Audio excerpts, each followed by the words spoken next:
Hello dear students, कैसे हैं आप। आज हम क्लास 12th का प्रोबेबिलिटी को आगे बढ़ाते हैं। हमारे मोस्टली चैप्टर सब हो चुके थे। ये प्रोबेबिलिटी चल रहा था 13.3 बेस थ्योरम हम करा रहे थे, उसके क्वेश्चंस रह गए थे। 2-3 क्वेश्चन हमने करा दिया था, बाकी चैप्टर्स उसके एक्सरसाइज के क्वेश्चन रह गए थे। तो अब हम स्टार्ट करने वाले हैं, आगे बढ़ाते हैं प्रोबेबिलिटी को। एक्सरसाइज 13.3 प्रोबेबिलिटी टॉपिक हमारा चल रहा था क्लास 12th का। तो हम यहाँ क्वेश्चंस कुछ करते हैं जो सेलेक्टेड क्वेश्चंस हैं, बोर्ड में आए हैं mostly. A man is known to speak truth 3 out of 4 times। A man, ये दिल्ली के सेट में आया हुआ है। A man is known to speak truth 3 out of 4 times। He throws a dice and reports that it is a 6। Find the probability that it is actually a 6। तो यहाँ पर एक आदमी है जो 3 out of 4 टाइम, 4 बार में 3 बार सही बोलता है और रिपोर्ट करता है। एक डाइस को वो रोल करता है और वो 6 आ जाता है। तो 6, अब यहाँ एक डाइस को रोल किया गया तो 6 आने की और ना आने की 2 पॉसिबिलिटी है। या तो 6 आएगा या 6 नहीं आएगा। 6 नंबर एक डाइस को जब आप रोल करते हो तो टोटल नंबर आप सैंपल पॉइंट कितने होते हैं, 1 2 3 4 5 6, 6 पॉइंट हो गया। अब 6 आने की, 6 एक ही बार आएगा तो 6 आने की क्या होगी प्रोबेबिलिटी। तो 6 हम मान लेते हैं इवन इवेंट है जो 6 आने की है। 6 आने की इवेंट है, 6 आने की, 6 इवेंट आने की है। 6 comes to happen, 6 comes to happen, 6 comes to happen, 6 आने की। और E2 मान लेते हैं कि E2 एक इवेंट है E2 कि 6 नॉट हैपन।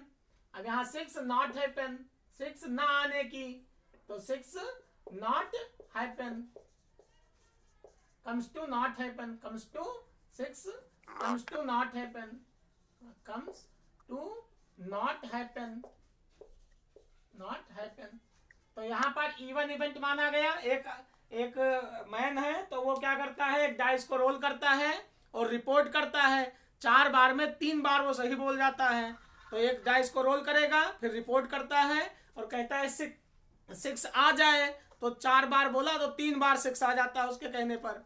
मतलब वो जब रोल करेगा तो 3 टाइम्स उसका, मतलब उसका वो ट्रूथ हो जाएगा और एक बार क्या होगा, फॉल्स हो जाएगा। 4 में से 3 बार सही बात होगी उसकी और एक बार गलत हो जाएगी। समझ में आया। जैसे एक कॉइन को आप उछालते हो, उसके बाद हेड टेल। अब हेड कहते हो तो 4 बार उछाला गया, 3 बार आपने हेड कहा और हेड आ गया, एक बार नहीं आया, इसका मतलब टेल आ गया।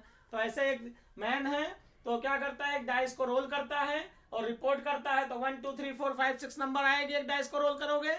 अब वो 3 बार कहता है 6 6 6, 4 बार बोलता है तो 3 बार 6 आ जाता है।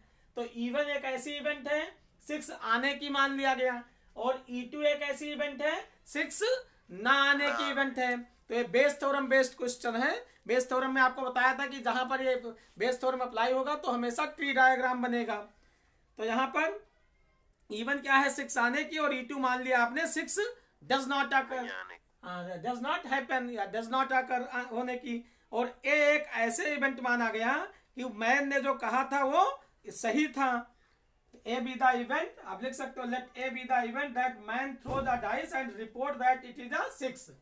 तो A एक ऐसी इवेंट है कि वो 6 कहता है और 6 आ जाता है। तो इसका मतलब A एक ऐसी इवेंट है, man throws a dice, man throws the dice, throws a dice and report, dice and report, die और and report it is a 6, and report it is a 6। ये 6 आ गई, उसने रिपोर्ट किया कि 6 आ गई, एक ऐसी इवेंट माना गया। अब यहाँ पर प्रोबेबिलिटी आप E 6 आने की प्रोबेबिलिटी कितना होगी, 6 कितनी बार आएगा, एक ही बार आएगा तो 1/6 हो गया। और E2 माना है कि 6 ना आने की, तो 1 - 1/6 हो जाएगा। 1 में से हम माइनस कर देंगे तो 1 - 1/6, ये हो गया 5/6 हो गया। ए एक ऐसी इवेंट माना है। अब ए ऑब्लिक E1 3 बार में यहाँ probability A oblique E1, probability आप ए इवेंट पहले से हो गई है तो A ऑब्लिक E1 मतलब 6 कहा और 6 आ गया। तो आप ऐसे इसको ट्री डायग्राम बना सकते हो मान लेती है इवन इवेंट हो गई, इवन इवेंट हो गई, इसकी प्रोबेबिलिटी 1/6 हो गया। ये E2 इवेंट हो गई, इसकी प्रोबेबिलिटी 5/6 हो गया। ए एक ऐसी इवेंट है, ए क्या है कि वो 6 कहता है और 6 आ जाता है, तो यहाँ पर A oblique even, A oblique even, तो ए ऑब्लिक इवन कितना हो जाएगा, 4 बार में 3 बार सही बोलता है तो 3/4 हो गया। तो ए ऑब्लिक इवन क्या हो गया, 3/4। ऐसे ए ऑब्लिक E2 क्या होगा, यहाँ पर ए oblique E2, probability of A oblique E2, आप पी भी लिख सकते हो, probability of A oblique E2, तो Pe1 और ये भी आपका Pe2 हो गया, प्रोबेबिलिटी ऑफ E2।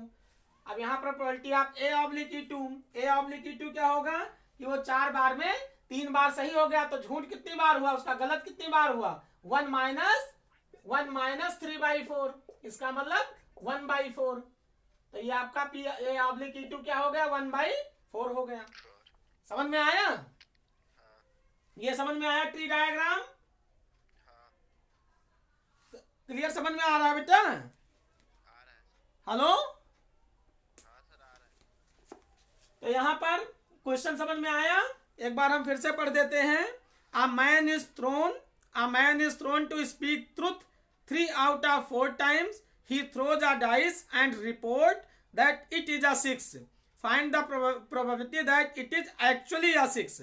अब वो कहता है और 6 आ जाता है, इसका मतलब आपको क्या पता करना है, probability of E1 oblique A. E1 मतलब क्या हुआ कि उसने 6 कहा और 6 आ गया, प्रोबेबिलिटी ऑफ E1 ऑब्लिक ए आपको पता करना है। ए इवेंट क्या है कि 4 बार में 3 बार उसका सही हो जाता है, तो ये ए क्या है, ए इवेंट पहले से हो चुकी है। अब यहाँ पर मल्टीप्लाई करोगे तो A oblique A P E1 oblique A is equal to Pe1 into में P A oblique E1, divide में यहाँ नीचे सम आ जाएगा सबका, तो Pe1 इंटू में P A oblique E1 plus Pe2 into में पी ए ऑब्लिक E2, ये आपका बेस थ्योरम हो गया। भाई आप लिख सकते हो भाई बेस थ्योरम, भाई बेस थ्योरम, भाई बेस थ्योरम के अकॉर्डिंग।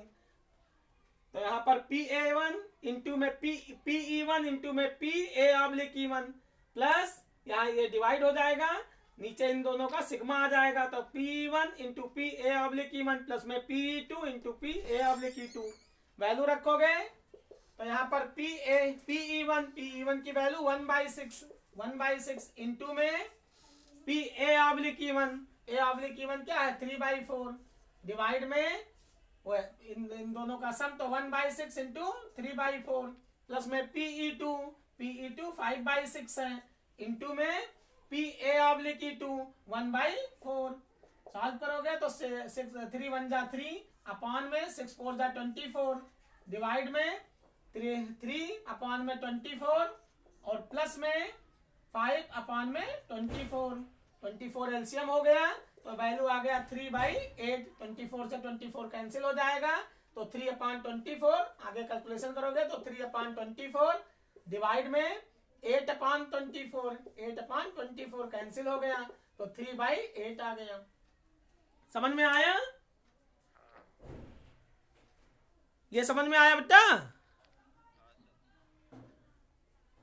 ये एक मैन है तो डाइस को रोल करता है और 6 कहता है, 6 आ जाता है, तो 6 आ जाएगा, 4 बार में 3 बार सही हो जाता है, तो यहाँ पर 6 आने की प्रोबेबिलिटी क्या होगी 1/6, 6 ना आने की 5/6, 1 में से 1/6 माइनस कर दोगे 5/6 हो जाएगा। अब ए ऑब्लिक E1 क्या हुआ, 4 बार में 3 बार ट्रुथ होता है, तो 3/4 हो गया। Probability of A oblique E2 क्या होगा, 1/1 में से 3/4 माइनस करोगे तो 1/4 हो जाएगा। अब आपको पता करना है कि E1 ऑब्लिक ए कि वो कहता है और 6 आ जाता है, तो इसका मतलब ए क्या है कि man throw the dice and report it is a 6, वो 6 कहता है और 6 आ जाने की, तो आपने E1 इसका मतलब E1 ऑब्लिक ए आपको पता करना है, तो यहाँ पर E1 oblique A is equal to Pe1 into P A oblique E1, नीचे डिवाइड में Pe1 into P A oblique E1 plus में Pe2 into P A oblique E2, calculation कर लोगे ये वैल्यू आ जाएगी। समझ में आया, ऐसे हम 8-10 क्वेश्चन करेंगे तो क्लियर हो जाएगा बेस थ्योरम पर। ये आपका बोर्ड में 4 नंबर का क्वेश्चन आएगा। फिर हम सैंपल पेपर सीबीएसई के 2 सैंपल पेपर हैं, उनको हम दोनों कर देंगे। आपकी नया पैटर्न है तो वो मैं आपको अगले लेक्चर में बता दूंगा। अगला हम करते हैं क्वेश्चंस इसी से related. Bag first contain 3 red and 4 black balls and bag second contains 5 red and 6 black balls. One ball is drawn at random from one of the bag and it is found to be red. Find the probability that it is drawn from bag second. यहाँ पर देखो bag first contain 3 red and 4 black balls. 2 bag हैं, हम बना लेते हैं। 2 bag हैं, bag first और बैग सेकंड। ये आपका बैग फर्स्ट हो गया और ये बैग सेकंड हो गया। फर्स्ट बैग और ये हो गया आपका सेकंड बैग। फर्स्ट बैग में bag first contain 3 red balls हैं, 3 red balls and 4 black balls हैं, 4 ब्लैक बॉल्स हैं। बैग सेकंड में दिल्ली के सेट में आया है, बैग सेकंड में 5 रेड बॉल्स हैं, 5 रेड बॉल्स हैं और 6 ब्लैक बॉल्स हैं, 6 ये हो गया ब्लैक बॉल्स, 6 ब्लैक बॉल्स हो गया। 1 ball is drawn at random from one of the bag. इनमें से एक बॉल आपको ड्रॉ करना है, इन दोनों में से एक बैग से आपको ड्रॉ करना है। It is found to be red और वो रेड कलर की बॉल हो। Find the probability that it was drawn from bag second. इसकी क्या प्रोबेबिलिटी होगी कि ये सेकंड बैग से ड्रॉ की गई है, मतलब E2/A। E1 मान लेते हैं, E1 क्या है फर्स्ट बैग से ड्रॉ की गई बॉल और E2 क्या है सेकंड बैग। ये E1 बी द इवेंट आप सिलेक्शन ऑफ फर्स्ट बैग और E2 be the event selection of second bag. और A क्या है, A एक ऐसी E1 है बैग का सिलेक्शन, E2 है बैग का सिलेक्शन और A एक ऐसी इवेंट है कि रेड बॉल की ड्रॉ करने की इवेंट है। A एक ऐसी इवेंट मानी गई जो रेड बॉल आपने ड्रॉ किया। तो E1 E2 क्या है बैग का सिलेक्शन है, E1 E2 क्या है बैग का सिलेक्शन। तो A यहाँ क्या हो गया E1 इवेंट और यहाँ हो गया E2 इवेंट। अब 2 बैग हैं, बॉल लेने से पहले आप क्या करोगे बैग को सिलेक्ट करोगे। बॉल लेने से पहले क्या सिलेक्शन करोगे बैग का सिलेक्शन करोगे, बैग को आप चूज करोगे। तो 2 बैग हैं फर्स्ट और सेकंड, तो फर्स्ट बैग का चूज करने की प्रोबेबिलिटी क्या होगी E1 मान लिया और सेकंड बैग चूज करने की इवेंट आपने E2 मान लिया। तो आप ये लिखोगे लेट E1 बी द, इसको आप लिख सकते हो let E1 be the event of drawing आप ball from first bag. E1 be the event of drawing आप ball from first bag and E2 be the event of drawing the ball in second bag. ये आपका first ball draw करने की first bag की event है और E2 है second bag की बॉल ड्रॉ करने की इवेंट। और A एक ऐसी इवेंट है कि रेड बॉल ड्रॉ करने की। A आपने क्या माना है A बी द इवेंट आप drawing a red balls. A B the event आप लिख सकते हो यहाँ let E1 be the event to choose first bag, to choose first bag and E2 be the event to choose second bag and A be the event to draw red ball, समझ में आया। E1 be the event of choose first bag, E2 be the event of to choose second bag and A be the event to draw red ball। A एक ऐसी event मानी गई red ball draw करने की।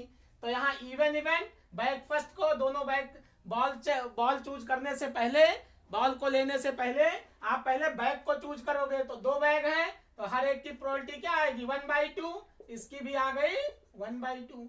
तो probability of E1 क्या हो गई probability of E1 is equal to 1/2 और प्रोबेबिलिटी ऑफ E2 ये भी आपका 1/2 हो गया।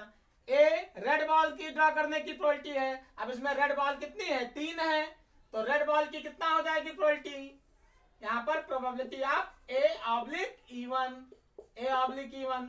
3 रेड बॉल है और टोटल कितनी है, टोटल 7 बॉल है, तो 3/7 हो जाएगा।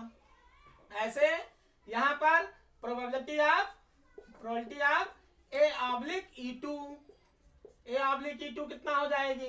अब यहाँ देखो रेड बॉल कितनी है, 5 है, और टोटल बॉल कितनी है, 5 + 6 11 हो जाएगी, क्योंकि यहाँ पर फेवरेबल केसेस अपॉन में total number of cases. Probability is defined as favourable number of cases divided by total number of cases.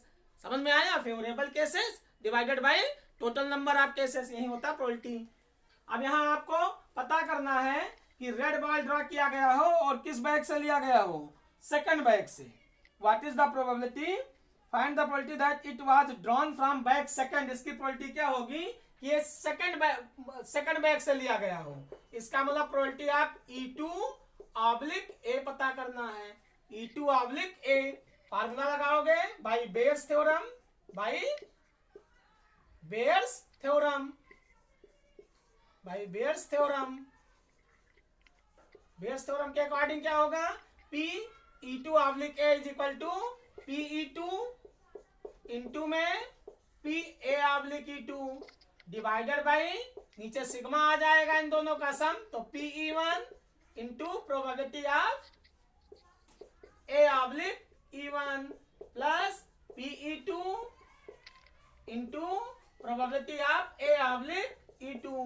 Value रखोगे PE2 की वैल्यू 1/2 इंटू में इसकी प्रोबेबिलिटी कितना है 5/11 डिवाइड में PE1 1/2 इंटू में इसकी प्रोबेबिलिटी क्या है A ऑब्लिक E1, तो 3/7 प्लस यहाँ पर इन दोनों का सम 1/2 इंटू में 5/11।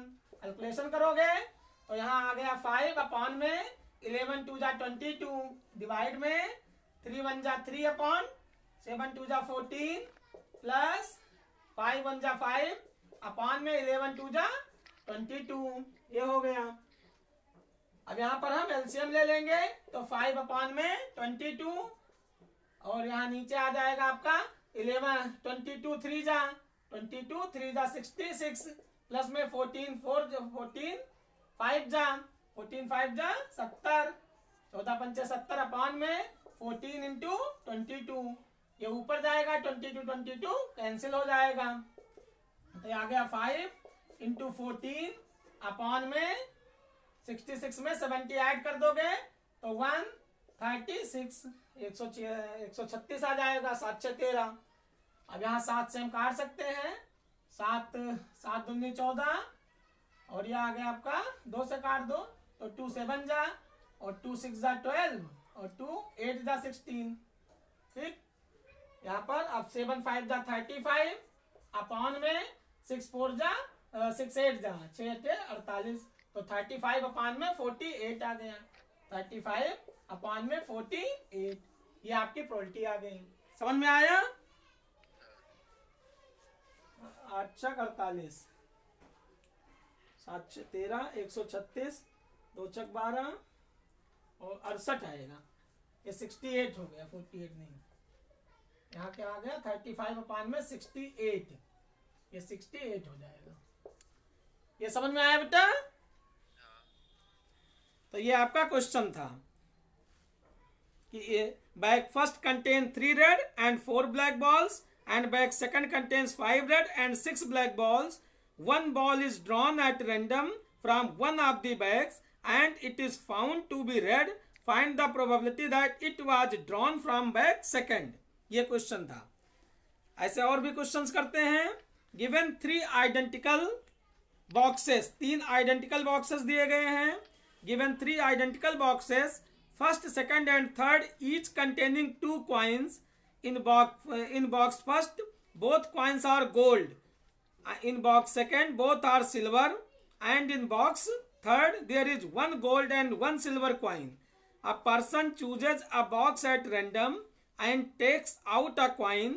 If the coin is of gold, what is the probability that the other coin in the box is also of gold? ये क्वेश्चन आपका एनसीईआरटी का ही है,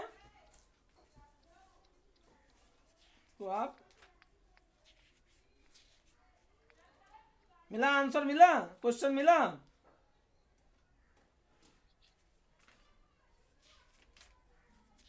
नहीं मिला? 3 आइडेंटिकल्स वाले क्वेश्चन।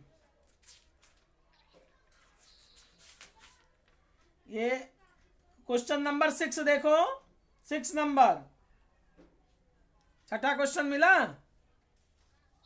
13.3 का 6th क्वेश्चन।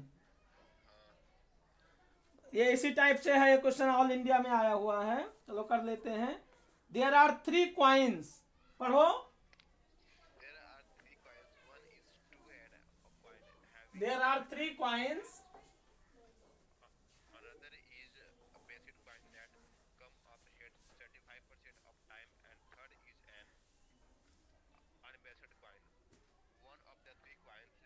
हाँ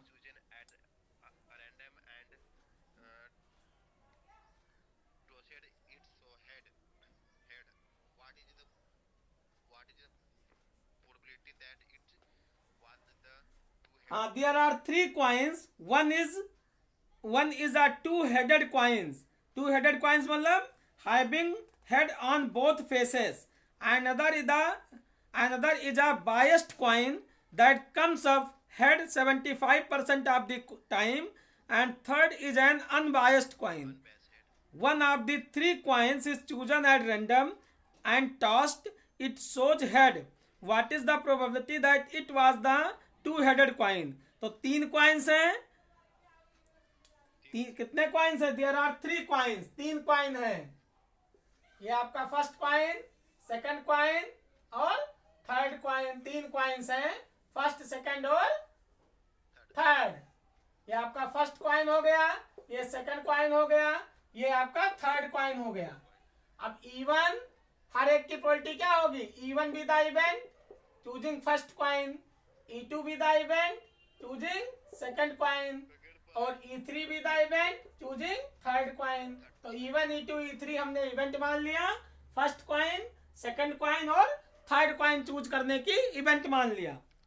तो E1 be the event, E2 be the E1, E2, E3 is the event of selecting a coin, और ए क्या है? ए एक ऐसी इवेंट है getting a head. What is the probability that it was the 2-headed coins? एक ऐसी event है कि गेटिंग अ हेड। ए एक ऐसी इवेंट माना गया गेटिंग अ हेड कॉइन। हाँ, गेटिंग ए हेड कॉइन, समझ में आया?